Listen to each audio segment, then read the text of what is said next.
이면 이제 보름만 지나면 이제 정월 초하루가 되네요. 이렇게 그 12월 보름이고 양력으로는 1월 17일이고 그런데요. 늘 자주 얘기하지만 뭐 이게 이민년이냐 신축년이냐 참 난감합니다. 이제 신축년이라 하기도 그렇고 이민년이라 하기도 그렇고 우리가 달력을 여러 개를 쓰다 보니까 이민년 같기도 하고 신축년 같기도 하고 좀 그래요. 우리나라 달력을 3개 쓰고 있는 거 알고 있죠? 달력을 3개 쓰고 있어요. 양력, 음력, 절기력. 절기도 안 쓰는 것 같지만 써요. 왜냐하면 이제 무슨 띠 하고 그러잖아요. 여러분들이 삼재 들었다 안 들었다 뭐 이런 것도 하고 합이 맞다 안 맞다 뭐 궁합이 맞다 안 맞다 이런 거 얘기하잖아요. 그런 거를 할 때는 절기를 가지고 따지는 거예요. 음력 가지고 따지는 게 아니고 잘 모르니까 여러분들이 모르니까 음력으로 이제 정월 초하루 지나면 뭐 그 호랑이띠다 뭐 이렇게 하지만 안 그렇다고. 띠별로 서로 궁합이 맞거나 뭐 삼재에 들었다 이거는 절기를 가지고 학문적으로 보면 하는 것이 맞는 거예요. 여러분들이 양력, 음력 굳이 따진다면 야 지금 이민년 아니야? 신축년 아니야? 이걸 가지고 서로 따진다면 조금 더 한 단계 더 따져서 절기력까지도 동원을 시켜야 된다는 거예요. 그래서 그냥 양력으로 하면 이제 이민년이고 음력으로 하면 아직도 신축년이고 절기력으로 하면 아직도 신축년이고 절기력은 2월 4일 입춘이 지나야지 이제 절기력으로 그 다음에 이민년이 되는 거니까요. 양력으로 아무리 정월 초 뭐 열흘이든 정월 초 말이든 상관없이 2월 4일이 절기력으로 기점이에요. 입춘을 기점으로 삼아요. 보름날에는 옛날부터 그 공덕을 지으면 공덕이 10배가 된다라는 말이 있어요. 보름에 공덕을 지으면 공덕이 다른 때보다 10배의 효력이 있다. 그건 왜 그러냐면 공덕이라는 것은 드러나는 거예요? 안 드러나는 거예요? 공덕은 대체로 드러나질 않아요. 음하다고 음해. 양한 것은 드러나고 음한 것은 안 드러나고 하는데 물체, 우리 몸이라는 것은 양이에요, 양. 그래서 밝아야 되고 따뜻해야 돼. 물질. 뭐 물질이라는 것이 생동력이 있으려면 막 돌아다니고 생명력이 있으려면 양해야 되잖아요. 몸이 음해봐. 당장 병 나잖아요. 여러분들 몸이 차가워봐요. 병이 나지 않습니까? 그래서 드러난 물체들은 이제 양이라 할 수가 있고 거기에 숨겨져 있는 내면의 어떤 성질 이런 건 음이라고 할 수가 있어요. 그래서 마음에도 음양이 있지만 일단 마음을 음이라고 이렇게 보고 몸을 양이라고 보면 드러난 양과 드러나지 않은 마음의 음이 이렇게 있을 수 있어요. 하늘의 태양은 양이고 하늘의 달은 음이에요. 태양은 만물들을 소생시키고 자라게 하고 활동하게 하죠. 그래서 태양이 떠 있을 때 활동해요. 그러잖아요? 태양이 떠 있어요. 여러분들이 태양이 다 지어서 한밤중에 활동, 그러면 뭐가 되죠? 도둑놈이 돼. 뭐 자시축시를 활동하면 도둑놈이 됩니다. 이제. 그 정상적인 사람들은 자시축시, 해샤축 이런 때는 잠을 자고 쉰다고요. 집에 있거나 밖에 활동을 최소화하고 집안에서 이렇게 있으면서 내면에 이런 휴식을 취해. 그래서 음이 꼭 나쁜 건 아니고 음은 휴식을 취하고 재충전을 하는 걸 알 수 있어요. 그 밤에 그 달은 음을 뜻하는데 정신 세계를 뜻하는 거죠. 낮에 태양은 물질, 우리가 활동 건강을 뜻하고 육체적인 건강을 뜻하고 달은 마음의 건강을 뜻해요. 그래서 마음으로 깨달음을 이룰 때 우리가 수행을 열심히 해서 여러분들이 깨달음을 열심히 수행해서 깨달음을 이룰 때 달을 본다 이런 말이 있어요. 달을 본다. 이태백이 이렇게 배를 띄워놓고 달을 노래하다가 달을 건지러 물속에 뛰어들었다라고 그러죠. 야, 이 미친 시인 아니야? 뭐, 무슨 달을 잡으러 물속을 뛰어들어? 이제 실제로 그랬는지 어땠는지 모르겠지만 그런 말들이 많습니다. 그러면 거기에서 말하는 달을 잡으러 물속에 뛰어들었다 라는 것은 이태벽이 마음을 잡으러 들어갔다. 마음을 잡기 위해서 정진수행을 했다 이 말입니다. 깨달음을 얻었다 할 수도 있고요. 그 순간 달이 마음 신물이 일어났다. 그래서 달을 잡으러 갔다. 뭐 이렇게 할 수도 있어요. 깨달음을 이루는 순간에 이제 뭐 사람마다 다 그 순간이 다 다르지만 많은 분들이 체험하기를 달이 이렇게 뜨는 달이 나타나는 이런 걸 많이 체험한다고 그래요. 그것은 말한 대로 마음과 달이 서로 연관이 되어 있기 때문에 그래요. 둥근 달. 그래서 둥근 달이 가득한 보름날에 공덕을 지으면 그 공덕의 힘이 배가 된다라고 그러죠.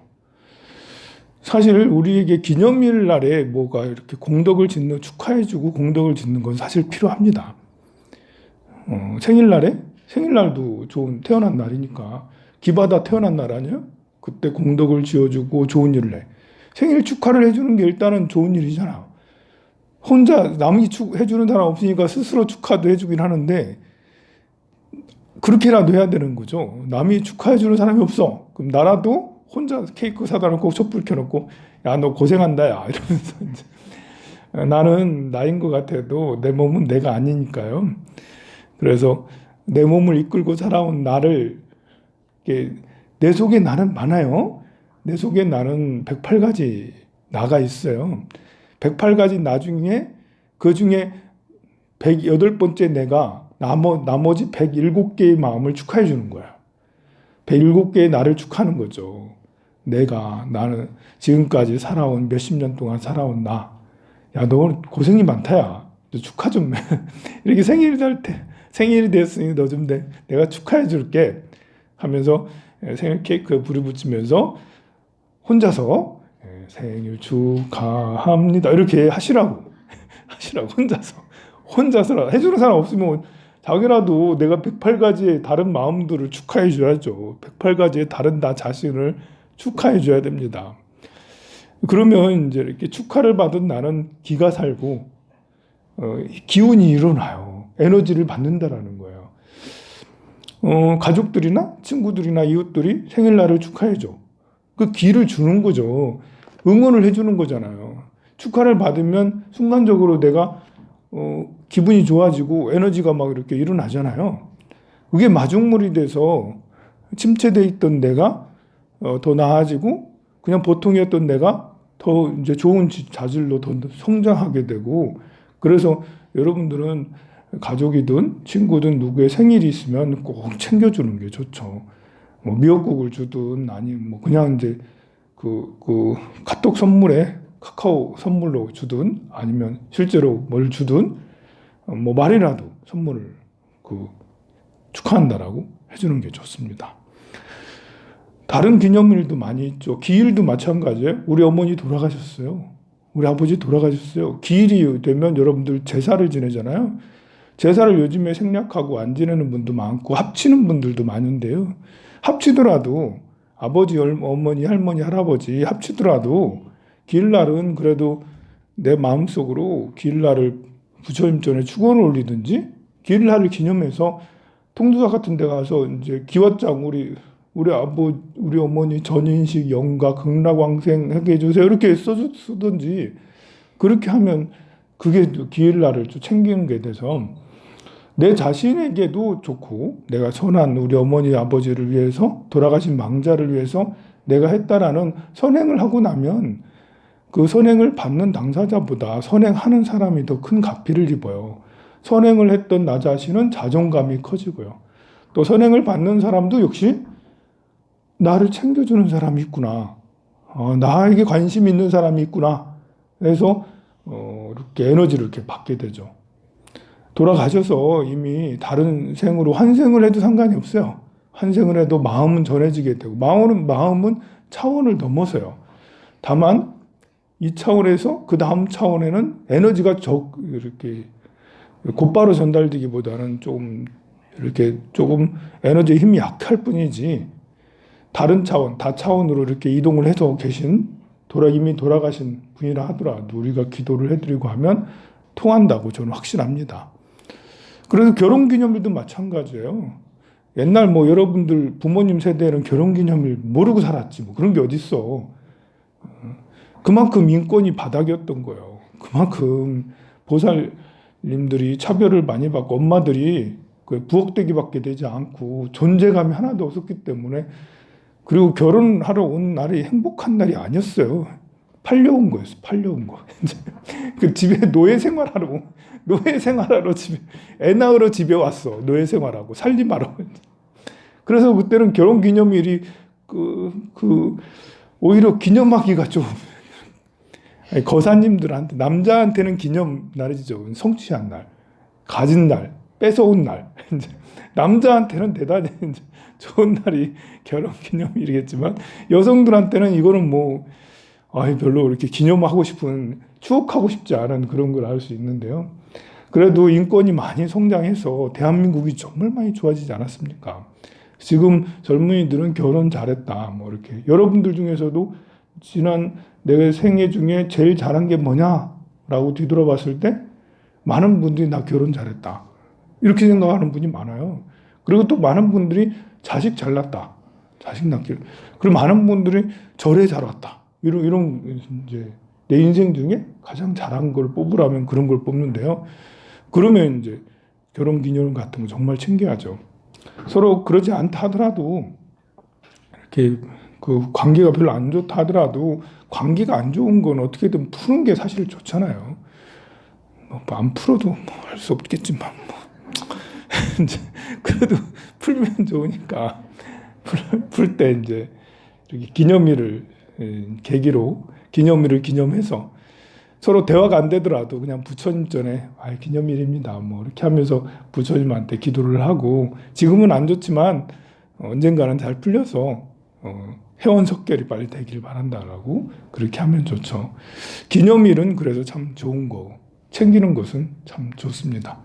그런 것처럼 이제 따로 이렇게 개인적인 기념일이 아니더라도 초하루날, 보름날 이런 거는 또 의미가 있잖아요. 보름날은 조금 전에 얘기한 대로 우리 정신세계랑 밀접하니까 우리 여러분들은 기도가 다 성취되길 바라잖아요. 공덕이 다 이루어지길 바라잖아요. 공덕이 가장 이제 활성화되는 보름날, 공덕이 활성화되기 제일 쉬운 날, 공덕이 음의 세계로 저렇게 잘 보이지 않는 곳에 있다가 양으로 이렇게 드러나기 가장 좋은 날이 보름날이니까, 그럴 때 보름날에 이제 공덕을 심고 기도를 하고 불공을 드리고 이렇게 하면 마음에 이제 원이 이루어질 수가 있겠죠. 초하룻 날은 뭐 이렇게 시작하는 날이니까 그날 그렇게 해서 기념일에 이제 이렇게 하는 것이 참 좋습니다.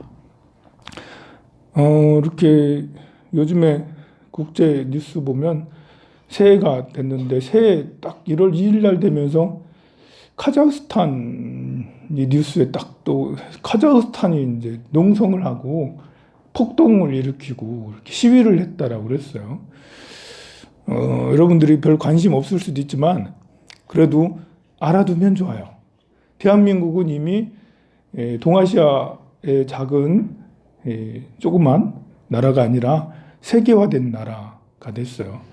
옛날에는 그냥 우리 대한민국의 대통령이 누구고 그냥 울산시의 시장이 누구만 알고 있으면 그 정도면 됐지 뭐. 이게 독재든 아니든 뭐 독재든 아니든 정치를 잘하든 못하든 뭐 별 관심 안 가져도 그때는 다 힘들었을 때니까. 근데 지금은 그게 아니고 우리나라가 세계 경제 8위, 뭐 7위, 8위 뭐 이렇게 지금 이 속도로 가면 5위까지도 한 5년, 10년 지나면 될 수도 있다라고 그러죠. 영국, 프랑스를 제치고 우리가 올라설 수도 있어요. 보면 그런 날이 오면 정말 좋겠죠.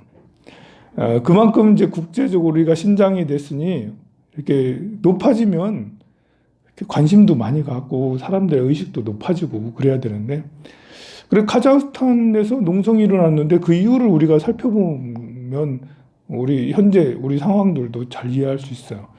천연가스 가격이 갑자기 이제 그 카자흐스탄 정부에서 천연가스 가격을 정부에서 계속 조절을 하다가 작년 연말에 발표하기를 시세에 그냥 맞춰서 하겠다라고 발표를 했어요.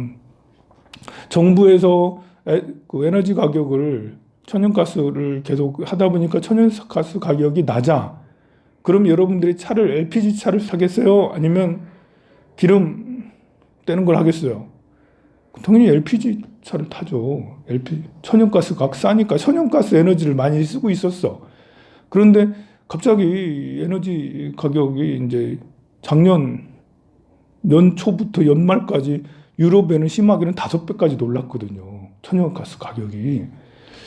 그거랑 연동해서 이렇게 한다니까 1월 달 되면서 천연가스가 11센트 하던 것이 28센트가 된 거예요.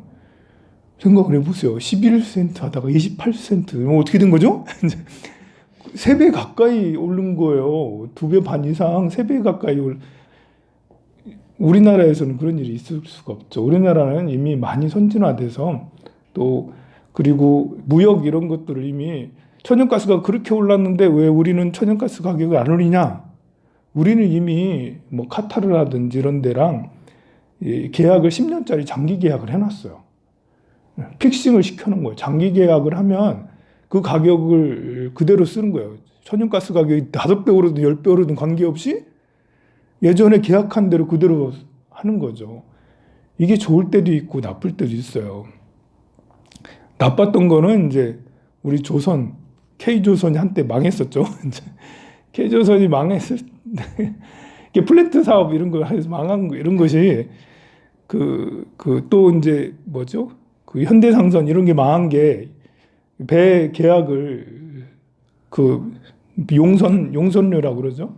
용선료가 이만큼 높아 있을 때 10년 장기 계약을 맺었는데 용선료가 반의 반 이상 툭 떨어졌으니까 계속 해마다 적자 될 수밖에 없었던. 그래서 현대상선이 매각이 되고 망하고 막 그렇게 했었던 건데요. 그런 건 장기 계약이 오히려 해를 불러왔다. 뭐 우리나라 한국은행에서 옛날 2008년인가 그 금을 100톤인가 매입을 했어요. 그때 평당가가 얼마에 매입했냐면 $1,900 매입을 했어요. 지금보다 더 비싼 2008년도 이때. 그때 잠깐 금 가격이 엄청 치솟았다가 이제 그 이후에 갑자기 축 내려서 $1,200, $1,300 이렇게 됐었거든요.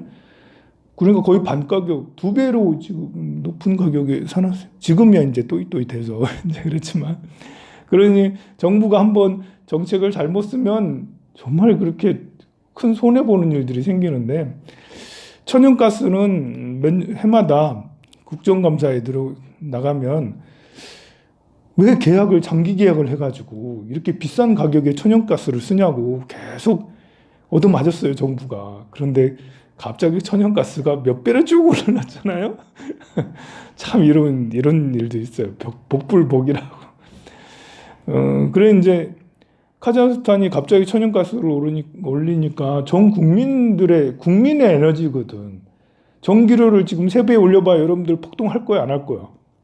전기료 3배 올리면 야 이거 이거 비슷한 거예요. 그래서 카자흐스탄 국민들이 시위를 벌였는데요.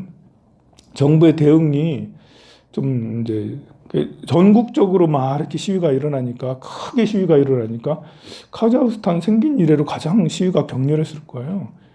그러니까 현재 대통령이 발포 명령도 내렸어요. 너무 심하다고. 그리고 이제 러시아에게 구원 요청을 했어요.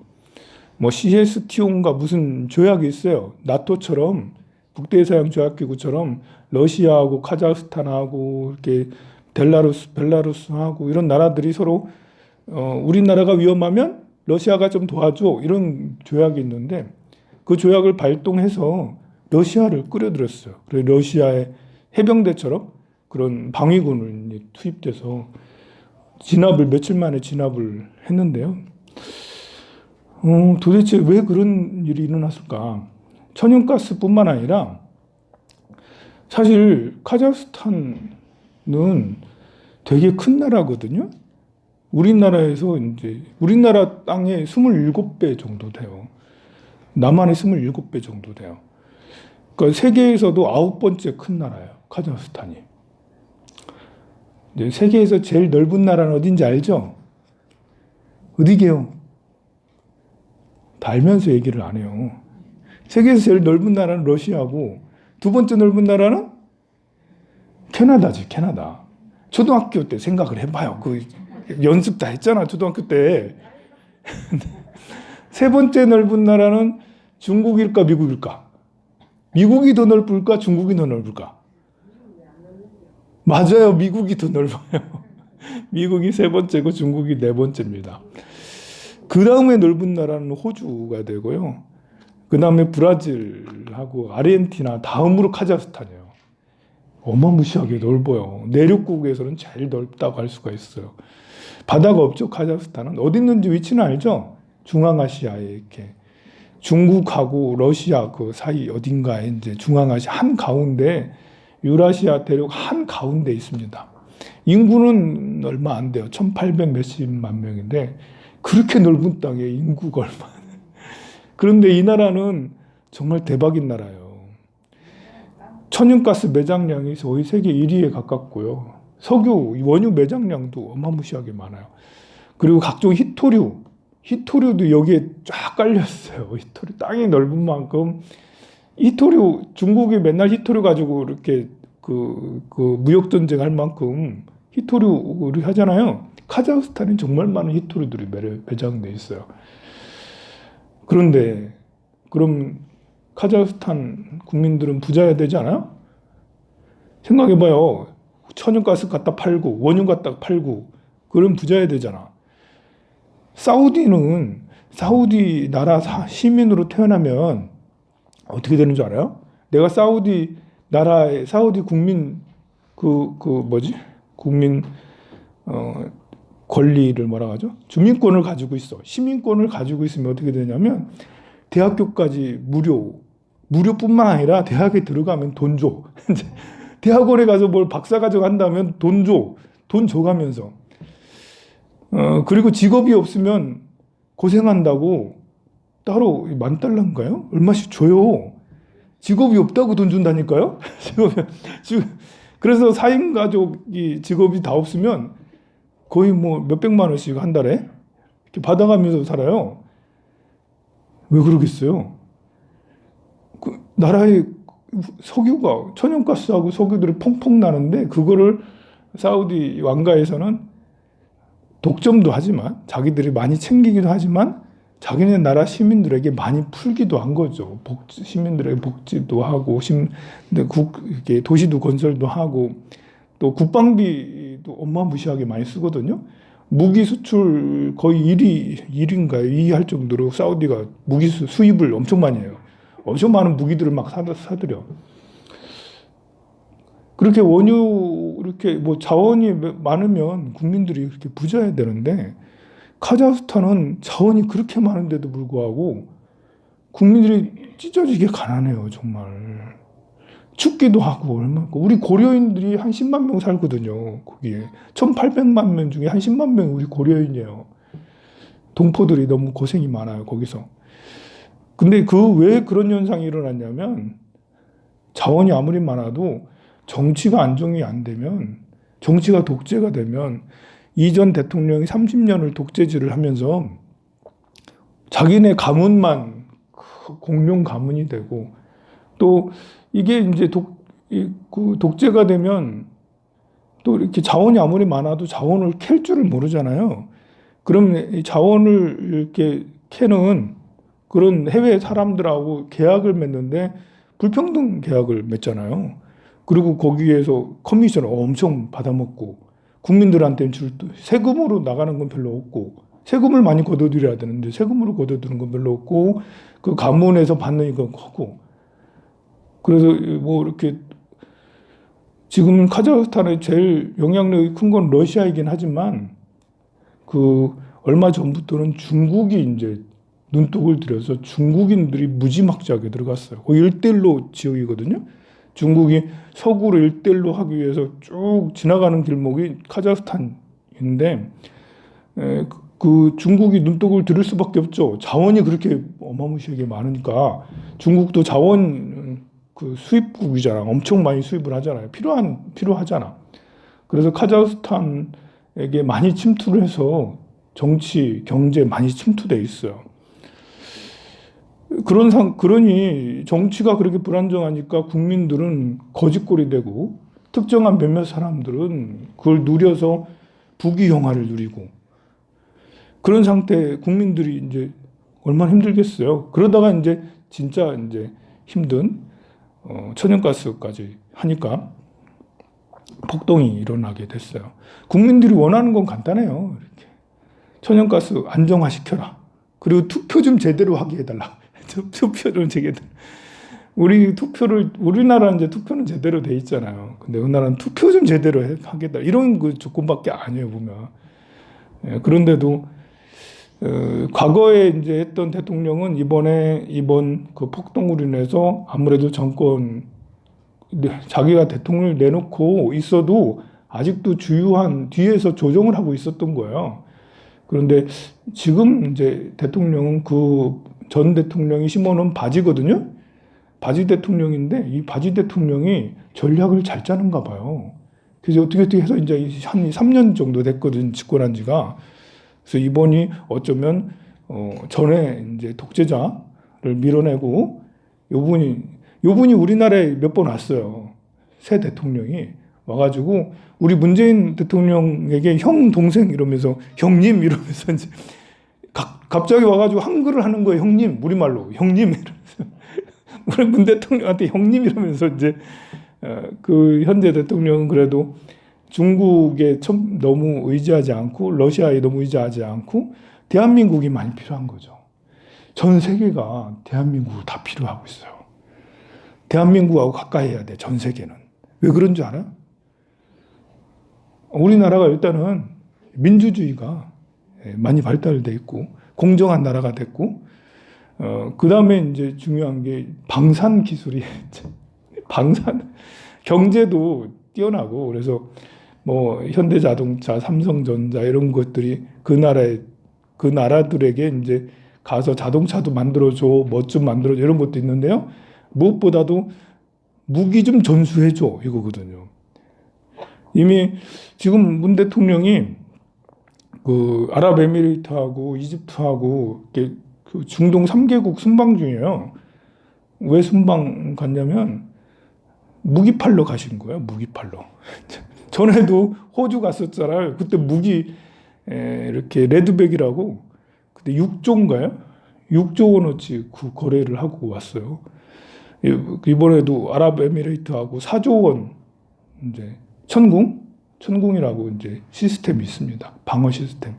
그런 것들을 계약을 하고 이제 이집트하고는 작년에 이제 그 K9 자주포하고 K2 흑표 전차하고 이런 것들을 1000문, 2000문 이런 식으로 이제 몇 조 원어치를 계약을 하고 그러고 있거든요. 근데 우리나라가 이제 이렇게 그 전투기도 만들고 자주포도 만들고 탱크도 만들고 이러는데 이 나라들이 좋아하는 게 있어요. 기술을 이제 받는다라는 거죠.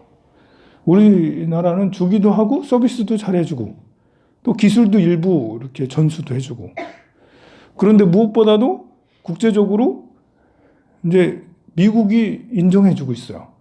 우리나라의 무기를 수출하는 것을 미국이 못하게 하면 우리가 수출을 못하거든요. 근데 미국도 대한민국에서 뭐 무기 파는 이런 것들은 반대하지 않아요. 오히려 좀 바랄 수도 있어요. 미국이. 그 이유는 나중에 설명할게요.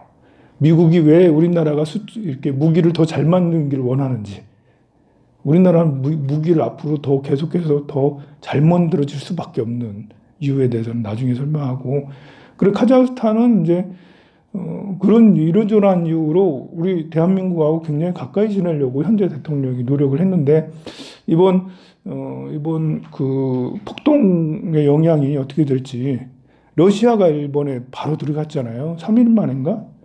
2일에 폭동이 일어났는데 6일 날에 들어갔으니까 바로 들어갔는데 러시아도 카자흐스탄을 놓치고 싶지 않은 거예요.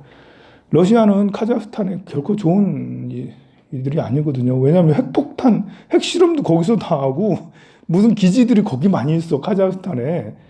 러시아는 카자흐스탄을 자기 땅처럼 그렇게 사용해왔어요. 거기서 무단 점거하다시피 기지들도 많이 있고 그렇게 해왔던 것입니다.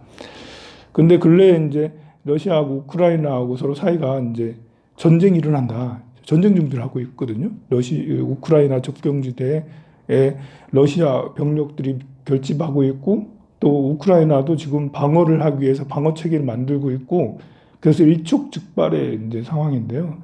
러시아는 이제 우크라이나도 영향력 아래에 있게 하고 싶고 우크라이나가 이제 나토에 가입하면 안 돼. 나토에 가입하면 서방 세력들하고 친하게 지내니까 서방 세력하고 친하게 지내면 러시아 입장이 이제 더 좁아지고 카자흐스탄은 이제 지금까지 90년대부터 지속적으로 서방에 해외에 개방을 해서 자원들을 이제 개방을 해서 많이 수출을 하고 자원 무역들을 많이 해왔거든요. 그런데 러시아가 그런 카자흐스탄도 이제 더 이상 뭘 하는 걸 중지하려고 하는지 어쨌는지 영향력을 행사를 하고 있어요. 러시아는 이제 뭐 지금 미국하고 서로 맞짱까지는 아니지만 서로 대립하고 그런 사이죠. 한때 소비에트에서 무너질 91년부터 2000년 초까지는 뭐 나라가 망하느니 마느니 뭐 이렇게 해서 굉장히 어려웠는데요. 지금 현재 푸틴 대통령이 집권한 지 20년이 됐는데 20년 동안 차곡차곡 성장해 왔어요, 러시아가. 성장했다고 해서 이제 대단히 좋아졌다는 건 아니고 있는 자원들을 수출할 정도. 그러니까 국민들의 이제 러시아 사람들이 마음이 안정될 정도. 그리고 무기는 여전히 이제 하고 어려운 시절이 약간 지났다. 그러니까 이제 영향력을 더 하고 푸틴은 더 지속적으로 본인이 더 장기 집권하길 바라고 뭐 이러이러한 이유로 이렇게 전쟁이 일어나거나 위기감이 고조되고 있습니다. 이런 상황에서 우리나라는 이제 뭐 나름 외교가 나쁘지 않게 뭐 이렇게 엄청 흡족한 건 아니지만 그래도 세계 어느 나라보다 외교는 잘 펼치고 있는 것 같습니다.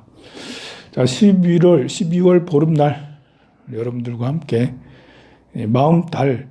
마음달을 신모를 일으키기 위해서 공덕을 지으라는 말씀도 드렸고 또 그거랑 관계없는 듯 보이는 카자흐스탄 이야기를 했는데요.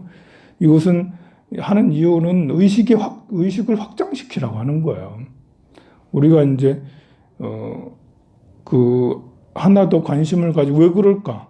내 마음은 왜 그럴까 해서 그걸 해결하면 마음이 확장이 되는데요. 마음뿐만 아니라 세상에 벌어지는 현상들이 왜 그럴까? 카자흐스탄은 왜 저럴까? 러시아는 왜 저럴까? 미국은 왜 저럴까? 그것을 질문을 던지고 그것을 이해를 하면 세상 보는 흐름, 세상 보는 눈이 굉장히 깊어져요. 여러분들이 화가 나고 짜증나고 답답하고 막 이제 힘들고 하는 것은 세상을 보는 눈이 좁아서 그런 거예요. 그러니까 서로 갈등하고 서로 아파하고 힘들어하고 그렇게 그런데요. 세상을 보는 눈을 넓히고 좀 넓히고 이렇게 하면 마음이 약간 초월자가 될 수 있어요. 초월해질 수 있어서 누구라도 용서할 수 있는 사람이 되고 누구라도 믿을 수 있고 믿으면서 속지 않을 수 있고 그리고 지혜롭게 어떤 난관에 부딪히더라도 지혜롭게 극복하고 이겨낼 수가 있습니다. 제가 이렇게 불교랑 관계없는 그런 얘기를 하더라도 다 그런 이유로 여러분들의 의식을 확장시켜 드리고 싶은 그런 마음으로 드리니까요. 잘 이해하시고 오늘 카자흐스탄 이야기를 들었으니까 그런 나라가 있었구나 생각을 하시고 수행 정진 열심히 하시기 바랍니다. 성불하세요.